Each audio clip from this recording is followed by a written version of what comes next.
So today's class I will discuss a problem where in which the line is located in the one end of the line is located in the second quadrant. So read out the question. A line PQ has its end P on HP and 10 mm in front of VP. End Q is 50 mm above HP, 30 mm behind VP, and the distance between the end projector is 55 mm. Find the true length and the inclination. This is the question. Okay. So when we compare this question with the previous ones, I have made three changes here. One change is not a significant one, which is the name that I have given. I have given the name as PQ. Instead of AB, you can give any name. So here the name is PQ. That's all. The remaining two changes are really important. So, this question is end A, end P എന്ന് പറയുന്നത് first ക്വാഡ്രന്റിലാണ്, സംശയമൊന്നുമില്ല. പക്ഷെ അതിൽ തന്നെ and P is on H P ആണ്. In front of എന്നുള്ള condition ഒന്നുമില്ല. Above എന്നുള്ള ഇൻഫ്രണ്ട് ഓഫ് കണ്ടീഷൻ ഉണ്ട്. Definitely 10 mm in front of V P ഉണ്ട്. അപ്പൊ അത് ഫ്രണ്ട് വ്യൂലാണ് കാണാൻ പറ്റുന്നത്, ടോപ്പ് വ്യൂലാണ് കാണാൻ പറ്റുന്നത്. അത് നമ്മൾ ടോപ്പ് വ്യൂ വരയ്ക്കും. പക്ഷെ പി ഓൺ എച്ച് പി എന്ന് പറയുന്ന കണ്ടീഷൻ നമ്മൾ ഇതുവരെ ചെയ്യാത്തൊരു കാര്യമാണ്. പക്ഷെ നമ്മളത് പോയിന്റ് പ്രൊജക്ഷനിൽ പറഞ്ഞിരുന്നു. So if P is on HP, definitely the front view of the P will be on XY line. So ഈ പോയിന്റ് എവിടെ ആയിരിക്കും കാണാൻ പറ്റുന്നത്? XY ലൈനിലായിരിക്കും നമുക്ക് ഒബ്റ്റെയിൻ ചെയ്യുന്നത്. അതൊരു നോട്ടബിൾ ഡിഫറൻസ് ആണ് ഈ ക്വസ്റ്റ്യനിലുള്ളത്. ഇനി അടുത്തത് end Q. What is the speciality of end Q? End Q second ക്വാഡ്രന്റിലാണ്. ക്വസ്റ്റ്യൻ നോക്കിയാൽ മനസ്സിലാവും. 50 mm above HP and 30 mm behind VP. That represents the second quadrant. അല്ലേ? അപ്പം സെക്കൻഡ് ക്വാഡ്രന്റിലാണ് ബി ഇരിക്കുന്നത്, ക്യൂ ഇരിക്കുന്നത്, പി ഇരിക്കുന്നത് ഫസ്റ്റ് ക്വാഡ്രന്റിലാണ്. അപ്പം ലാസ്റ്റ് ക്വസ്റ്റ്യൻ നമ്മൾ സോൾവ് ചെയ്ത പോലെ we have to apply both the principle of projection of first quadrant as well as the second quadrant. Okay, അതെങ്ങനെ ചെയ്യും നമുക്ക് നോക്കാം. ആദ്യം നമ്മൾ എന്ത് ചെയ്തു? നമ്മൾ ആദ്യം XY ലൈൻ വരച്ചു, right? Immediately after that we are suppose to plot the points P because we have the point P. So P is on HP. അങ്ങനെയാണെങ്കിൽ front view will be on XY line. അതാണ് കാണിച്ചിരിക്കുന്നത്. Right, now we have P, which is the top view of the P, which is 10 mm in front of VP. So this distance, say,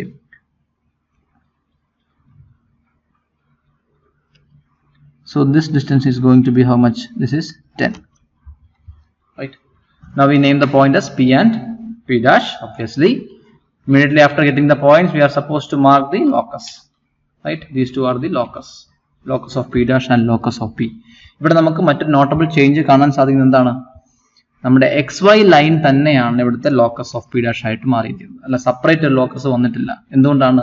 because P dash is located on XY line. അതുകൊണ്ട് തന്നെ XY line തന്നെയായിരിക്കും locus of P dash ആയിട്ട് നമ്മൾ പറയുന്നത്. ഇനിയുള്ള projection ശ്രദ്ധിക്കുക. എന്താ പ്രത്യേകത? എൻഡ് പി സെക്കൻഡ് ക്വാഡ്രന്റിലാണ്. സെക്കൻഡ് ക്വാഡ്രന്റ് പ്രൊജക്ഷന്റെ പ്രത്യേകത എന്താണ്? സെക്കൻഡ് ക്വാഡ്രന്റ് പ്രൊജക്ഷനിൽ നമ്മളൊരു റെഫറൻസ് ലൈൻ വരച്ചാൽ front view and top view both are represented above the XY line. ഇതായിരുന്നു നമ്മൾ പഠിച്ച, right? So 50 mm above HP means this is the front view. That means on this particular locus we can obtain the Q dash. B അല്ല, Q dash instead of B, Q. അതുപോലെ 30 mm behind VP, അത് കാണാൻ പറ്റുന്ന top വ്യൂയിലാണ്. അതും mark ചെയ്യുന്ന reference ലൈനിന്റെ മുകളിലായിരിക്കും. അവിടെയായിരിക്കും നമുക്ക് Q എന്ന് പറയുന്ന പോയിന്റുകൾ ഒബ്റ്റെയിൻ ചെയ്യുന്നത്, ലോക്കസ് ഓഫ് Q, റൈറ്റ്? ഇനി അതാണ് വരയ്ക്കാൻ പോകുന്നത്. So at A distance of 50 mm above HP എന്നുള്ള കൺസെപ്റ്റ് നമ്മൾ അവിടെ വരച്ചു. ഫ്രണ്ട് വ്യൂ XY ലൈനിന് മുകളിൽ കാരണം ആ 50 mm ഇവിടെ തന്നെ വരച്ചു. That is the locus of Q dash, right? കാരണം ഫ്രണ്ട് വ്യൂവിലെ പേരുകളെല്ലാം ഡാഷ് കൂട്ടിയാണ് പറയുന്നത്. So Q dash, A dash, B dash എന്നൊക്കെ പറഞ്ഞ പോലെ Q ഡാഷ്. അതുപോലെ 30 mm ബിഹൈൻഡ് VP നമ്മൾ എന്ത് ചെയ്തു? ഇവിടുന്ന് വീണ്ടും 30 mm ഹൈറ്റ് എടുത്തിട്ട് അടുത്ത ലോക്കസ് വരച്ചു. That is locus of Q, right? ഇനിയും ബാക്കി നമ്മുടെ കൺവെൻഷണൽ മെത്തഡോളജി. പക്ഷേ ഇവിടെ ഒരു the third important change I have given in the question is the presence of this end projector, distance between the end projector. Though we have discussed this in the initial class, we have not solved a problem based upon the end projector. ഇവിടെ end പ്രൊജക്ടറുകൾ തമ്മിലുള്ള ദൂരം 55 mm ആണെന്ന് പറഞ്ഞിട്ടുണ്ട്. അപ്പൊ എന്താണ് end projector? So P ഡാഷിനെയും Q1 dash Q1നെയും തമ്മിൽ ജോയിൻ ചെയ്യിക്കുന്ന ലൈനുകളാണ് എൻഡ് പ്രൊജക്റ്റീവ്സ്. അത് നമ്മൾ പറഞ്ഞതാണ്. If you forget that, kindly go back to the initial class of projection of points, projection of line. So there I have clearly explained the concept of end projector. So P dash ne connect ചെയ്യുന്ന ഒരു end projector, Q1 നെ connect ചെയ്യുന്ന അടുത്ത end projector. Here നമുക്ക് ഒരു end projector ഉണ്ട്. We have one end projector with us. അത് P dash നെ connect ചെയ്യുന്നതാണ്. അടുത്ത end projector എവിടെയാണ്? 50 mm from this locate ചെയ്തേക്കുന്നത്, റൈറ്റ്? അപ്പോൾ അവിടെ നമ്മൾ എന്ത് ചെയ്തു? അടുത്ത എൻഡ് പ്രൊജക്ടർ വരച്ചു. അങ്ങനെയാണ് എൻഡ് പ്രൊജക്ടറുകളുടെ രണ്ട് പോയിന്റിൽ കിടക്കുന്ന പേര് ഏതൊക്കെ ആയിരിക്കണം? One should be Q1 dash and other should be Q1. So definitely this point എന്തായിരിക്കും? Q1 ഡാഷ് ആയിരിക്കും, കാരണം ഇത് Q ഡാഷിന്റെ ലോക്കസ് ആണല്ലോ. അടുത്ത എന്തായിരിക്കും? ഇവിടുന്ന് ഈ പോയിന്റ് എന്തായിരിക്കും? അത് Q1 ആയിരിക്കും. അപ്പൊ നിങ്ങൾക്ക് സംശയം വരും, നമ്മൾ വരയ്ക്കേണ്ടത് Q ഡാഷിലേക്കാണോ, അതായത് P ഡാഷിൽ നിന്ന് വരയ്ക്കേണ്ടത് ലോക്കസ് ഓഫ് Qയിലേക്കാണോ Q ഡാഷിലേക്കാണോ എന്ന് പറയും. I think the answer is self explanatory അല്ലേ? P ഡാഷിൽ നിന്ന് എപ്പോഴും നമ്മൾ വരയ്ക്കുന്ന Q ഡാഷിന്റെ ലോക്കസ്, P ഡാഷ് ലോക്കസിൽ നിന്നും നമ്മൾ Q ഡാഷ് ലോക്കസിലേക്ക് വരയ്ക്കാറുള്ളൂ. അതുപോലെ P ലോക്കസിൽ നിന്നും Q ലോക്കസിലേക്ക് വരയ്ക്കാറുള്ളൂ. Top view, front view concept മാത്രമേ ഉള്ളൂ, റൈറ്റ്? അപ്പൊ ഇത്ര നമുക്ക് കിട്ടി. അപ്പൊ നമുക്ക് കിട്ടിയത് എന്താണ്? ഫ്രണ്ട് വ്യൂവും ടോപ്പ് വ്യൂവും കിട്ടി, റൈറ്റ്? ഇനി എന്താ ചെയ്യേണ്ടത്? നമ്മുടെ കൺവെൻഷണൽ പ്രിൻസിപ്പിൾസ് അപ്ലൈ ചെയ്യണം. അതെന്തായിരുന്നു?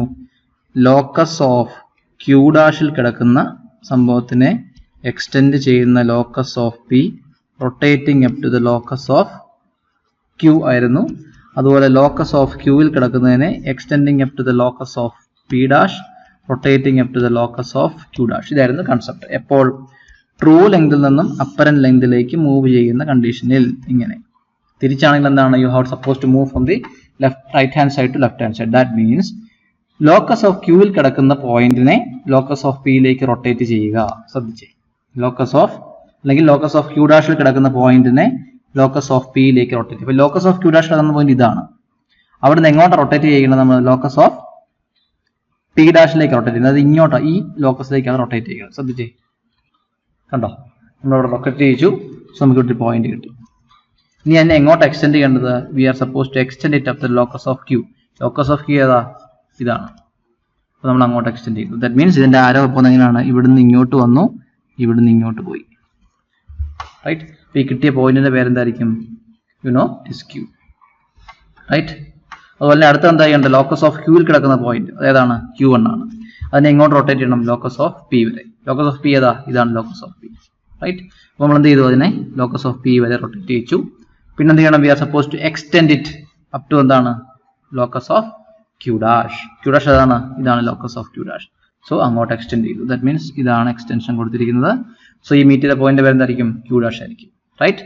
അങ്ങനെയാണെങ്കിൽ P ഡാഷ് Q ഡാഷും P Qവും ട്രൂ ലെങ്ത് ആയിരിക്കും, റൈറ്റ്? നമുക്ക് ട്രൂ ലെങ്തും കിട്ടി. അതിനുശേഷം എന്ത് ചെയ്യുക? നമ്മൾ പഴയ പോലെ തന്നെ എന്തെഴുതി വെക്കണം? Theta, phi, alpha, beta, PQ, P dash Q1 dash and finally P1 Q1. ഇതുവരെല്ലാം എഴുതി വെച്ച് കഴിഞ്ഞാൽ നമ്മളുടെ ഫൈനൽ ആൻസർ ആയി. സോ ഇവിടെ എന്ത് ചെയ്യണം? നമ്മൾ കറസ്പോണ്ടിങ് ആയിട്ട് മാർക്ക് ചെയ്യണം. ഇതെന്താണ്? ഇത് ഫൈ, ഇതെന്താണ്? ബീറ്റ, ഇതെന്താണ്? തീറ്റ, ഇത് തീറ്റ, ഇതെന്താണ്? ആൽഫ. ഓക്കെ, ഇങ്ങനെ മാർക്ക് ചെയ്ത് വെക്കുക. ബാക്കിയുള്ള നൊട്ടേഷൻസ് ഇവിടെ എഴുതി കാണിക്കുക. So that completes the solution. So here we followed the first quadrant projection for plotting the point P and second quadrant projection principle for plotting the point of Q. And this method remains same for line rotation method irrespective of the quadrant. So you കാര്യം മനസ്സിലായെന്ന് വിചാരിക്കുന്നു. Try to practice this question, and the next class we will discuss about the concept of trace.